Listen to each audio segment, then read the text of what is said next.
السلام علیکم ورحمۃ اللہ وبرکاتہ۔ الحمد للہ رب العالمین والصلاة والسلام علی اشرف الانبیاء والمرسلین نبینا محمد وعلی آلہ وصحبہ اجمعین وبعد۔ معزز دینی بھائیو، ایک عبرتناک واقعہ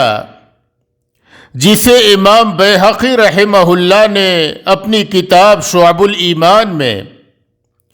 اور امام طبرانی رحمہ اللہ نے المعجم الکبیر میں ذکر کیا ہے، جسے علامہ البانی رحمہ اللہ نے سلسلۃ الاحادیث الصحیحہ میں صحیح قرار دیا ہے۔ اس واقعے کو نافع، جو عبداللہ بن عمر رضی اللہ عنہ کے آزاد کردہ غلام تھے اور ان کے ایک خاص شاگرد تھے، وہ بیان کرتے ہیں کہ ایک بار عبداللہ بن عمر رضی اللہ عنہ اپنے کچھ ساتھیوں کے ساتھ مدینہ منورہ سے باہر سفر پہ نکلے۔ وہ لوگ ایک جگہ پہ بیٹھ کر کے کھانے لگے۔ اتنے میں بغل سے ایک چرواہے کا گزر ہوا جو بکریاں اس صحرا اور میدان میں چرا رہا تھا۔ تو عبداللہ بن عمر رضی اللہ عنہ نے کہا کہ آؤ تم بھی ہمارے ساتھ کھانے میں شامل ہو جاؤ۔ تو اس چرواہے نے کہا کہ میں روزے سے ہوں۔ عبداللہ بن عمر رضی اللہ عنہ نے اس سے کہا کہ یہ سخت گرمی کا دن ہے اور سخت گرم گرم ہوائیں چل رہی ہیں، اور تم ایک مشقت کا کام بھی کر رہے ہو، صحرا میں بکریاں چرا رہے ہو اور تم روزے سے ہو۔ تو اس شخص نے جواب میں کہا کہ میں قیامت کے دن کے لیے تیاری کر رہا ہوں، اپنے مستقبل کے لیے، آخرت کے دن کے لیے تیاری کر رہا ہوں۔ حضرت عبداللہ بن عمر رضی اللہ عنہ نے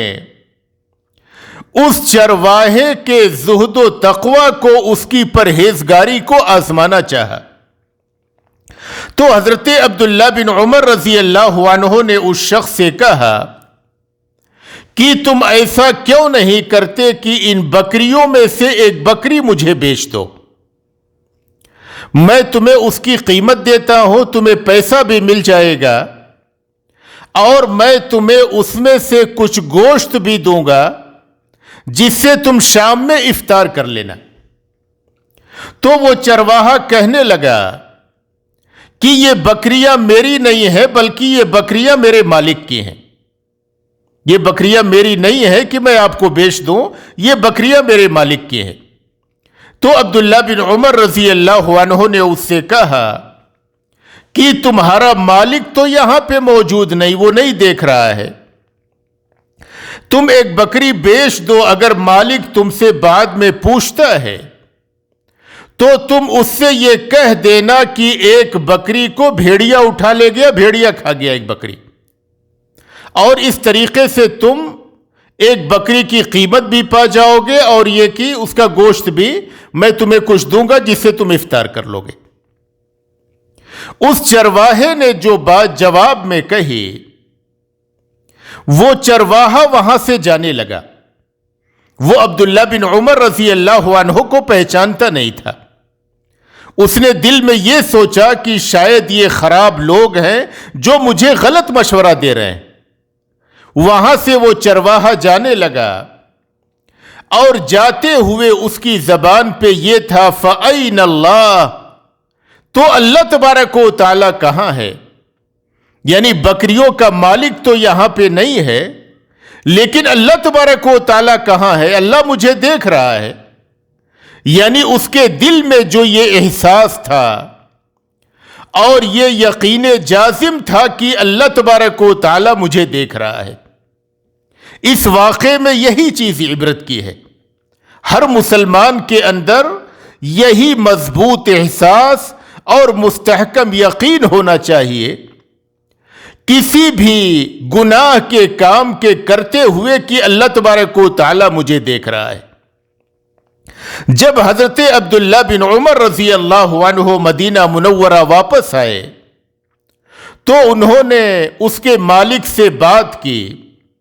اور بات کر کے بکریاں بھی خرید لی اور اس چرواہے کو بھی خرید لیا، چرواہے کو آزاد کر دیا اور تمام تر بکریاں اس کو ہبہ کر دیں۔ اس واقعے میں ہمارے لیے ایک عظیم عبرت ہے کہ ہم کوئی بھی عمل کرتے ہوئے، خواہ وہ نیکی ہو یا بدی ہو،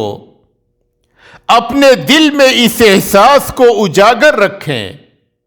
کہ اللہ تبارک و تعالی ہمیں دیکھ رہا ہے۔ ہم میں سے کتنے مسلمان ایسے ہیں جو اس احساس سے غافل ہیں؟ اللہ تبارک و تعالی کی نگرانی کا جو احساس ہوتا ہے، اللہ تبارک و تعالی کی نگرانی پر جو ایمان و یقین ہونا چاہیے، ہم میں سے بہت سے مسلمانوں سے مفقود نظر آتا ہے۔ ہم اپنے دل و ضمیر کو ٹٹولیں، اپنے دل کا جائزہ لیں کہ کیا ہمارے اندر بھی یہ احساس موجود رہتا ہے، بالخصوص کسی گناہ کے کرتے ہوئے، کہ اللہ تبارک و تعالی ہمیں دیکھ رہا ہے۔ اللہ نے قرآن کریم میں اس چیز کو متعدد جگہوں پہ بیان کیا ہے۔ اللہ نے ایک آیت کریمہ میں فرمایا وَكَانَ اللَّهُ عَلَى كُلِّ شَيْءٍ رَقِيبًا، کہ اللہ تبارک و تعالی ہر چیز پر نگراں ہے۔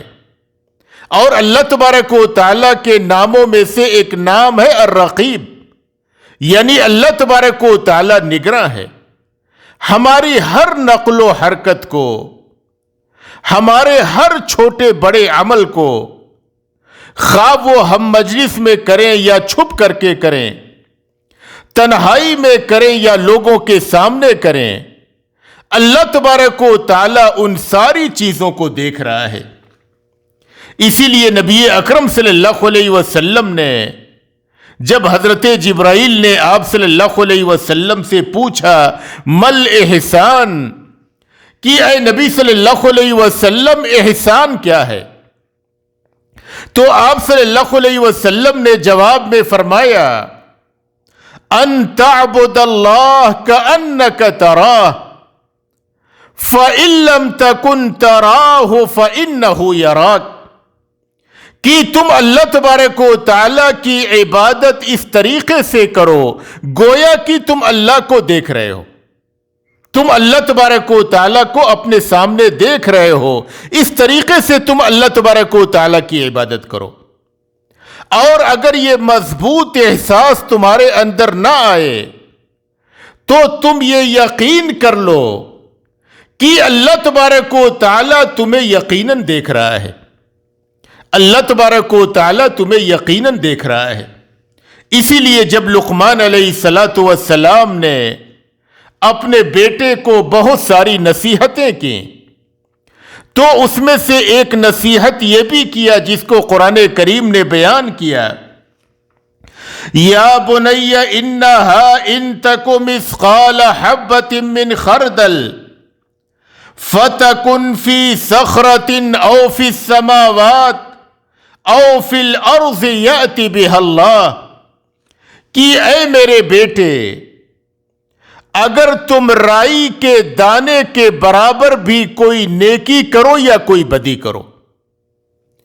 کوئی تم نیک کام کرو یا کوئی برا کام کرو، کوئی ثواب کا کام کرو یا کوئی گناہ کا کام کرو، خواہ وہ رائی کے دانے کے برابر کیوں نہ ہو، اور تم نے وہ کام کسی چٹان میں چھپ کر کے یا یہ کہ آسمان میں یا زمین میں جہاں کہیں بھی کیا ہو،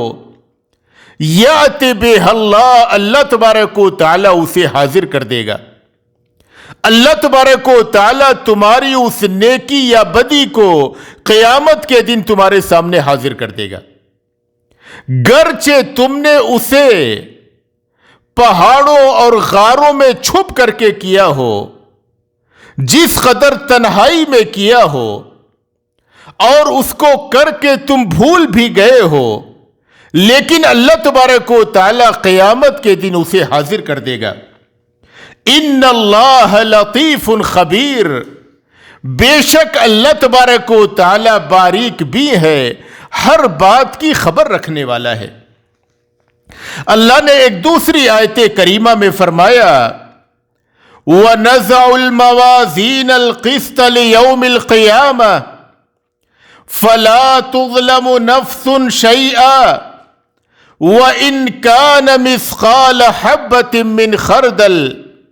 أَتَيْنَا بِهَا وَكَفَى بِنَا حَاسِبِينَ، کہ ہم قیامت کے دن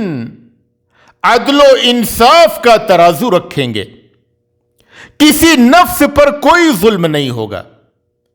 جس نے نیکی کیا ہوگا وہ نیکی کو اپنے سامنے دیکھ لے گا، جس نے گناہ کیا ہوگا گناہ کو اپنے سامنے دیکھ لے گا۔ ہم قیامت کے دن عدل و انصاف کا ترازو قائم کریں گے، اور اگر رائی کے دانے کے برابر بھی کوئی عمل ہو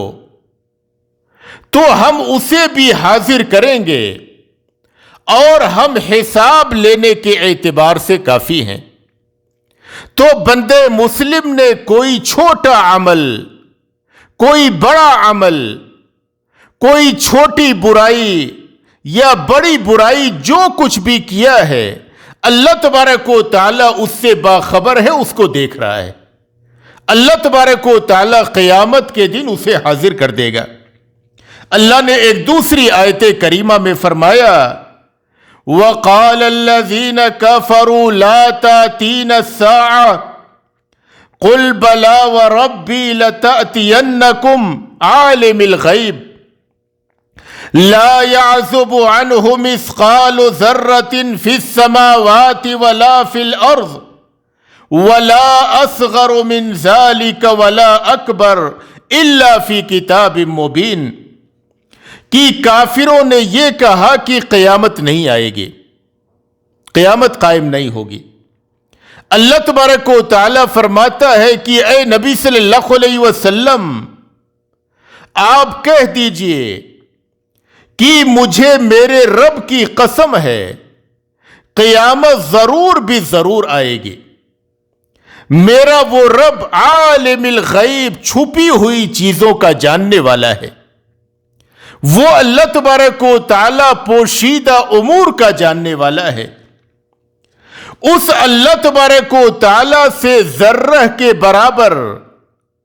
یا ذرہ سے چھوٹی یا بڑی چیز، خواہ وہ آسمان میں کی گئی ہو یا زمین میں کی گئی ہو، اللہ تبارک و تعالی سے پوشیدہ نہیں ہے۔ ذرا وہ مسلمان بالخصوص غور کریں جو تنہائیوں میں چھپ کر کے، رات کے اندھیروں میں چھپ کر کے گندی تصویریں دیکھتے ہیں اور بہت سے غلط کام کرتے ہیں، کیا وہ اللہ تبارک و تعالیٰ کی نگرانی کے احساس سے غافل ہیں؟ کیا انہیں اللہ تبارک و تعالیٰ نہیں دیکھ رہا ہے؟ اللہ تبارک و تعالیٰ ہر پوشیدہ، ہر چھوٹی بڑی چیز کو دیکھ رہا ہے، یہاں تک کہ اگر اندھیری رات میں ایک کالی سی چیونٹی کالے سے پتھر پہ حرکت کرتی ہے، اس کو بھی وہ اللہ تبارک و تعالیٰ جانتا ہے، اور وہ اللہ تبارک و تعالیٰ اسے دیکھ رہا ہے۔ تو اللہ تبارک و تعالیٰ کی نگرانی کا احساس جس دل میں پیدا ہو جائے، یہی وہ عظیم نعمت ہے کہ جس مسلمان کے اندر پیدا ہو جائے وہ بہت سارے گناہ کے کاموں سے بچ جائے گا۔ اللہ نے قرآن کریم کی ایک آیت کریمہ میں فرمایا یعلم خائنۃ الاعین وما تخفی الصدور، وہ اللہ تبارک و تعالی آنکھوں کی خیانت کو جانتا ہے، نگاہیں کے خیانت کرتی ہیں اس کو بھی وہ اللہ جانتا ہے۔ اگر کوئی شخص راستے میں چلتے ہوئے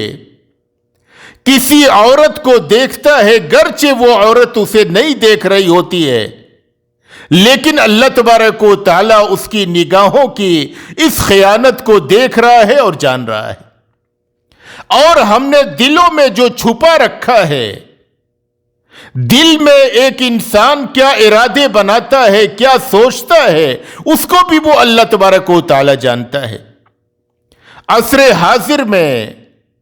مسلمانوں کے یہاں گناہ کا ارتکاب آسان ہو گیا، اور وہ صرف اس وجہ سے کہ اکثر مسلمانوں کے دلوں سے اللہ تبارک و تعالی کی نگرانی کا احساس ختم ہو گیا ہے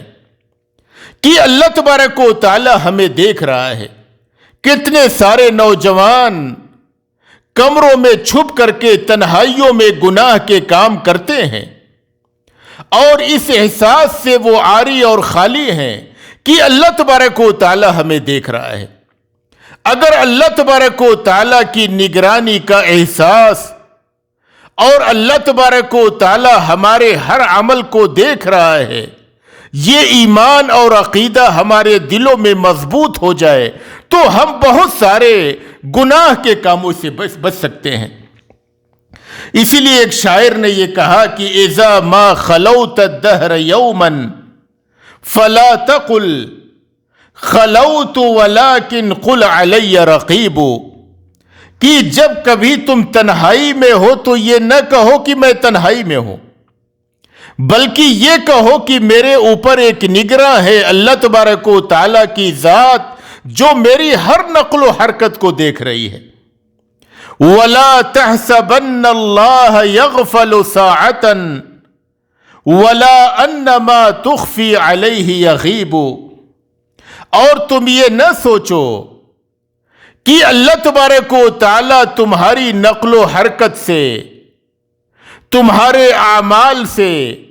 ایک پل کے لیے بھی غافل ہے۔ اللہ تبارک و تعالی ایک لمحے کے لیے بھی اس کائنات کی نگرانی اور اس کائنات کے نظام کے چلانے سے غافل نہیں ہے، اور جو کچھ تم اللہ سے چھپاتے ہو اور چھپا کر کے جو کچھ تم عمل کرتے ہو وہ اللہ تبارک و تعالی سے غائب اور پوشیدہ نہیں ہے۔ لہذا ہر مسلمان کو ضرورت ہے کہ وہ اپنے دل میں اس عقیدے کو مضبوط کرے کہ اللہ تبارک و تعالی ہمارے ہر عمل کو دیکھ رہا ہے۔ ہم چھپ کر کے گناہ کرتے ہیں، اس کو بھی وہ اللہ تبارک و تعالی دیکھ رہا ہے، اس سے آگاہ ہے، اور قیامت کے دن اللہ تبارک و تعالی اسے ہمارے سامنے حاضر کرے گا۔ اللہ تبارک و تعالی سے دعا ہے کہ ہمارے اندر اس ایمان و عقیدے کو اللہ مضبوط فرما دے کہ اللہ تبارک و تعالی ہمارے تمام تر اعمال کو دیکھ رہا ہے، اور جب تک ہمیں اس دنیا میں رکھے ایمان و اسلام پہ رکھے، اور جب ہمارا خاتمہ ہو ایمان و اسلام پہ ہو۔ وآخر دعوانا ان الحمد للہ رب العالمین۔